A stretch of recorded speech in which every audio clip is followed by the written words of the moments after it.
Assalamualaikum warahmatullahi wabarakatuh. Apa kabar semuanya? Semoga selalu dalam keadaan sehat walafiat, selalu dalam rahmat serta lindungan Allah. Amin. Tetap semangat ya dalam menjalani perkuliahan online kita. Baik, hari ini kita akan membahas materi mengenai etika profesi hakim di Indonesia. Seperti yang sudah saya sampaikan pada materi-materi sebelumnya, bahwa hakim itu mempunyai tugas yang sangat luhur ya, karena tugas hakim ini merupakan tugas yang mulia sebagai penegak hukum dan keadilan atas dasar kebenaran tentunya dan kejujuran ya, serta apa yang dia putuskan itu harus dia pertanggungjawabkan kepada Tuhan Yang Maha Esa. Nah, maka hakim itu harus memiliki sifat dan sikap yang dapat menjamin terlaksananya tugas tersebut. Tentunya dengan sebaik-baiknya gitu ya. Yang harus dia jalankan juga harus sesuai dengan pandangan hidup serta falsafah negara kita dan juga kepribadian bangsa kita, bangsa Indonesia. Lalu sifat dan sikap yang harus dimiliki hakim itu terdapat dalam peraturan perundang-undangan yang ada di Indonesia ya, serta menyangkut beberapa syarat yang harus dipenuhi oleh seorang hakim. Kita lihat di sini di slide yang pertama di sini. Jadi seorang hakim itu harus memiliki integritas dan kepribadian yang tidak tercela. Dia juga harus adil, kemudian juga negarawan, tentunya harus menguasai konstitusi dan ketatanegaraan Indonesia. Nah, sikap dan sifat ini tertuang di dalam pasal 33 Undang-Undang Nomor 48 Tahun 2000 tentang kekuasaan kehakiman. Oke, selain memiliki integritas, hakim juga harus bertakwa kepada Tuhan Yang Maha Esa ya. Tentunya juga harus setia kepada falsafah bangsa kita atau dasar negara kita, Pancasila dan Undang-Undang Dasar 1945. Ya, kemudian juga harus berwibawa, jujur ya, adil, lalu tentunya juga berkelakuan baik, artinya tidak tercela gitu ya. Kalau ingin melihat secara lengkapnya, kalian bisa lihat di pasal 13 ayat 1 Undang-Undang Nomor 50 Tahun 2009 tentang perubahan kedua atas Undang-Undang Nomor 7 Tahun 1989 mengenai peradilan agama. Nah, kemudian selanjutnya, selain memiliki integritas dan kepribadian yang baik, seorang hakim juga harus dituntut untuk profesional, ya, bertakwa, tentunya berakhlak mulia, dan serta punya pengalaman di bidang hukum. Seorang hakim ini juga wajib menaati kode etik dan pedoman perilaku yang berlaku, ya. Ketentuan ini dapat dilihat dalam pasal 13B Undang-Undang Republik Indonesia Nomor 49 Tahun 2009 mengenai perubahan kedua atas Undang-Undang Nomor 2 Tahun 1986 tentang peradilan umum.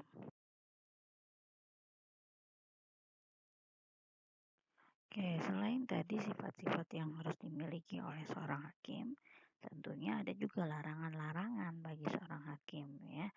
Contohnya seperti hakim tidak boleh merangkap jabatan menjadi pelaksana putusan pengadilan, kemudian sekaligus wali pengampu atau pejabat yang berkaitan dengan suatu perkara yang diperiksa olehnya. Ya, jadi hakim tidak boleh merangkap gitu ya. Nah, selanjutnya di dalam sejarah perkembangan kode etika profesi hakim ini dirumuskan pertama kali ya dengan keputusan nomor 2 tahun 1966 pada rapat kerja Pengadilan Tinggi dan Pengadilan Negeri, tentunya bersama Mahkamah Agung ya. Saat itu menggunakan istilah kode kehormatan hakim, yang artinya segala sifat batiniah dan sikap-sikap lahir yang wajib dimiliki serta diamalkan oleh seorang hakim tersebut untuk menjaga kewibawaannya ya serta kehormatannya gitu. Nah, kemudian setelah itu ada yang namanya surat keputusan bersama Ketua Mahkamah Agung dan Menteri Kehakiman pada bulan Maret ya tahun 1988. Nah, dalam perkembangan sejarahnya, kode etik hakim tadi itu dijadikan acuan pada saat itu ya, berdasarkan oleh apa? Berdasarkan oleh hasil Munas IKHI, Ikatan Hakim Indonesia, disingkat IKHI, yang ke-13 pada tanggal 30 Maret 2001 di Bandung. Nah, dalam Munas itu ya ada beberapa sifat yang harus dimiliki oleh hakim. Ya, nah kemudian sifat-sifat itu digambarkan dalam lambang yang disebut dengan panca dharma hakim. Ya, jadi ada sifat yang harus dimiliki hakim yang kemudian digambarkan dengan sebuah lambang ya atau yang dikenal dengan panca dharma hakim. Wah, apa itu panca dharma hakim? Baik, sekarang kita lihat di dalam slide. Panca dharma hakim ini mengandung 5 unsur ya. Yang pertama ada kartika, lalu cakra, kemudian candra, sari, dan tirta. Nah, apa itu kartika? Nah, kartika ini diibaratkan bahwa sebagai bintang ya. Hakim ini sebagai bintang ya atau putusannya bintang yang melambangkan ketuhanan yang Maha Esa. Nah, itu arti dari kartika. Kemudian panca dharma hakim ini juga mengandung cakra. Apa itu cakra? Cakra di sini maksudnya adalah pengertian dari cakra ini adalah senjata ampuh dari dewa keadilan. Nah, senjata ampuh dari dewa keadilan yang memusnahkan segala kebatilan, kezoliman, dan ketidakadilan. Ketidakadilan berarti harus adil gitu. Itu arti dari cakra. Kemudian yang ketiga ada candra. Nah, candra ini artinya adalah bulan yang menerangi segala tempat yang gelap. Artinya bulan yang menerangi segala tempat yang gelap di sini adalah sinar ya. Jadi dia sinar penerangan dalam kegelapan. Yang berarti di sini seorang hakim itu harus bijaksana dan berwibawa. Gitu. Kemudian selanjutnya ada sari. Apa itu sari? Sari ini adalah artinya sebagai bunga yang semerbak wangi, mengharumi, mengharumi artinya dia tidak berkelakuan tidak tercela, ya. Dan terakhir ada tirta. Apa itu tirta? Tirta artinya adalah air. Maksudnya adalah air yang membersihkan segala kotoran di dunia yang berarti hakim itu harus jujur. Nah, itu. Jadi panca dharma hakim ini mengandung 5 unsur tadi, ada kartika, cakra, candra, sari, dan tirta. Nah, kesemuanya itu merupakan sifat-sifat yang lebih diperinci lagi dalam bidang kedinasan maupun di luar kedinasan bagi seorang hakim. Jadi hakim ini harus tahu dan dia harus bersikap seperti panca dharma. Nah, yang di dalamnya ada unsur kartika, cakra, candra, sari, dan tirta. Nah, selanjutnya perlu diketahui juga bahwa penyusunan kode etik dan perilaku hakim ini, khususnya hakim konstitusi ya, itu merujuk kepada The Bangalore Principle of Judicial.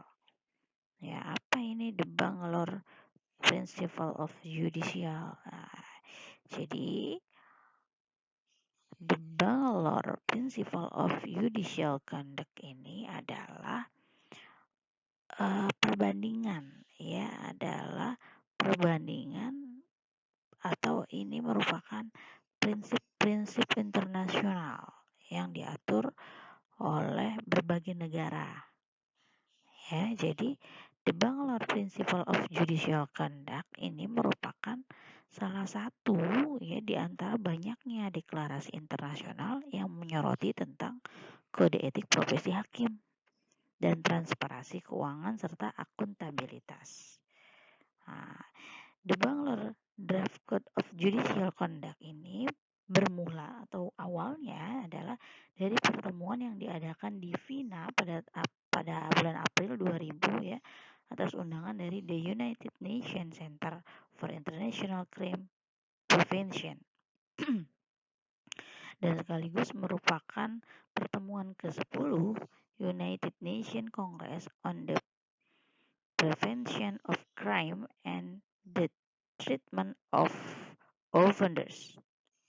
Nah, jadi di pertemuan itu melahirkan the Judicial Group of Strengthening Judicial Integrity, nah, yang terdiri atas ketua Mahkamah Agung dari berbagai negara ya. Di antaranya ada Bangladesh, India, Nepal, Nigeria, Afrika Selatan, lalu ada Tanzania dan ada Uganda. Nah, di dalam pertemuan itu dipimpin oleh seorang hakim ya, hakim namanya Christopher Weramanti. Nah, kemudian juga ada wakil ketua Mahkamah Internasional ya, dihadiri oleh Michael Kirby dan kemudian juga dihadiri oleh Dato' Param Kumaraswamy ya, yang merupakan peninjau khusus dari PBB.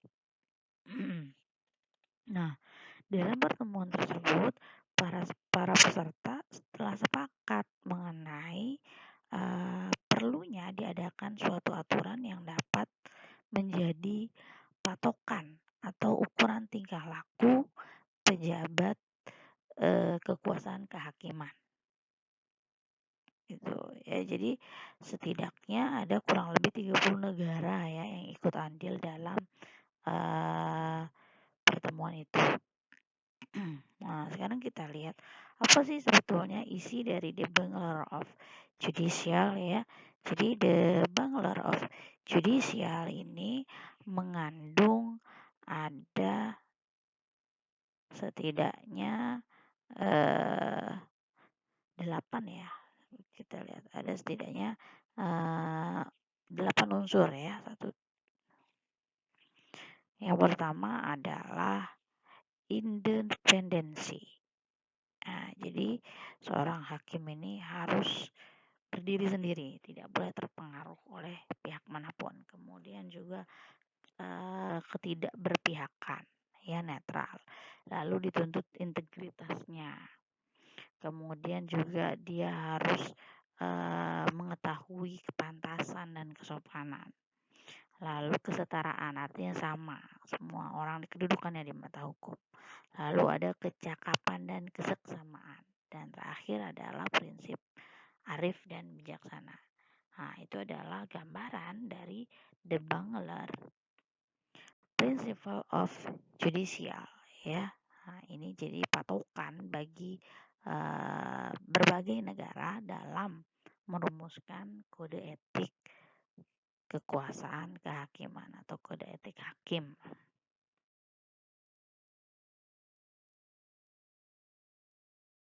Ya, kalau tadi kita sudah lihat ya di Bangalore Principle tadi adalah aturan yang pokok ya, yang dapat dilihat oleh berbagai negara dalam menetapkan kode etik kehakimannya. Sekarang kita lihat yang berlaku di negara kita, di negara Indonesia. Setidaknya ada 10 aturan perilaku hakim yang hakim ini harus betul-betul hafal dan betul-betul tahu di luar kepala ya mengenai 10 aturan berperilaku ini. Kita lihat yang pertama, seorang hakim itu harus bersikap adil ya, kemudian juga harus jujur, lalu dia juga harus bersifat arif dan bijaksana, kemudian bersikap mandiri, lalu berintegritas tinggi, bertanggung jawab, kemudian menjunjung tinggi harga dirinya, juga berdisiplin tinggi, lalu berperilaku rendah hati ya. Dan yang terakhir adalah bersikap profesional. Nah, itu adalah prinsip dasar ya dari kode etik dan pedoman perilaku hakim ya yang kemudian diimplementasikan ke dalam 10 aturan perilaku hakim ini. Dan hakim juga harus tahu betul atau harus paham mengenai 10 aturan ini. Baik, sekarang kita lihat bagaimana pengawasan atau pengaturannya ya terhadap kode etik ini atau pedoman perilaku hakim.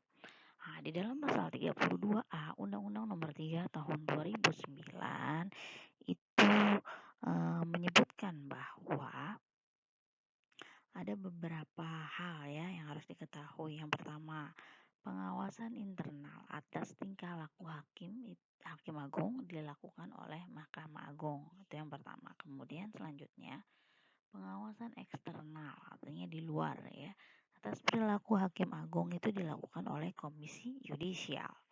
Dan selanjutnya, pengawasan sebagaimana yang sudah disebutkan tadi, pasal 1 dan ayat 2 itu berpedoman kepada tentunya kode etik dan pedoman perilaku hakim. Dan yang terakhir, kode etik dan pedoman perilaku hakim sebagaimana dimaksudkan pada ayat yang di atasnya, ayat 3 ya, ditetapkan oleh Komisi Yudisial dan Mahkamah Agung. Nah, itu bunyi pasal 32.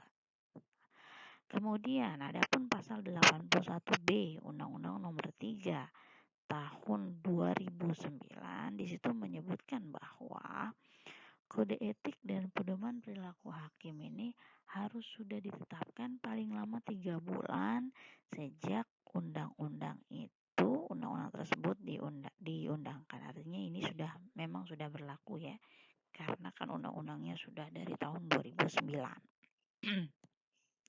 Nah, maka dengan adanya kode etik dan pedoman perilaku hakim yang sudah kita lihat tadi, yang sudah saya paparkan tadi, tentunya akan memperkokoh ya sinergitas atau sinergi antara Mahkamah Agung dan Komisi Yudisial.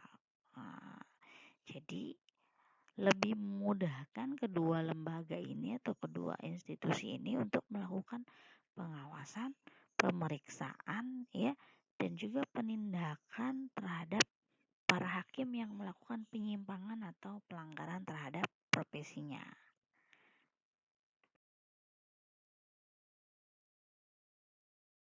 Oke, baik, ini ada 3 kasus di sini saya cantumkan ya.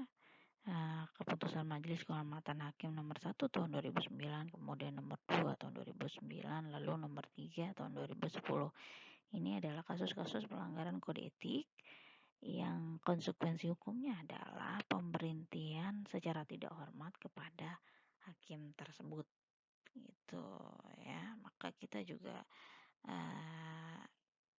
dapat berkesimpulan bahwa dengan adanya kode etik dan pedoman perilaku hakim ini ya tentunya dapat memperkokoh Mahkamah Agung dengan Komisi Yudisial dalam pengawasan ya kemudian pemeriksaan dan penindakan yang lebih efektif ya terhadap para hakim ya meskipun semua elemen artinya masyarakat juga harus mencermati dan mengevaluasi apakah keputusan bersama itu antara Mahkamah Agung dan Komisi Yudisial benar-benar efektif ya dalam prakteknya dan apakah sinergi ini antara MA dan KY ini dapat menimbulkan efek jera bagi para hakim yang melakukan penyimpangan dan pelanggaran terhadap kode etik profesinya gitu ya. Jadi ini sebetulnya juga tugas kita bersama dalam mengawasi ya pelaksanaan atau implementasi dari kode etik dan pedoman berperilaku bagi hakim. Baik, demikianlah materi kita pada hari ini. Ya, jika ada yang ingin ditanyakan boleh langsung chat di grup atau mengirimkan voice note di grup ya. Baik, terima kasih atas perhatiannya. Kurang dan lebihnya mohon maaf. Wassalamualaikum warahmatullahi wabarakatuh.